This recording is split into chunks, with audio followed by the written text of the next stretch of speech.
चला तर मंडळी, आज कारल्याचं काहीतरी बघूयात. कारलं हे असं धुवून घेतलं आणि त्याचे असे छोटे छोटे काप करून घेतले. कारल्याची तुम्हाला भाजी अगदीच आवडत नसेल तरीही तुम्ही ही रेसिपी ट्राय करू शकता. तुम्हाला नक्कीच आवडेल आणि रोजच कारलं खावंसं वाटेल. तर कारल्यातल्या बिया देखील काढून घ्यायच्या आहेत आणि त्यानंतर हे कारलं व्यवस्थित तव्यावर परतून घ्यायचं आहे. कारलं आधी तेल न टाकता परतवायचं, म्हणजे त्यातलं जे काही पाणी असतं ते निघून जातं आणि कारले थोडे कोरडे होतात.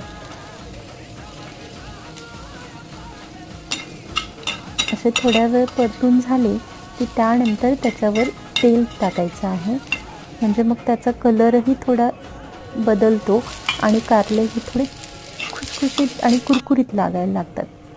त्याच्यावर नंतर मीठ टाकायचं आणि हे आपलं कारलं रेडी आहे. अगदी साधी आणि सोपी अशी रेसिपी आहे.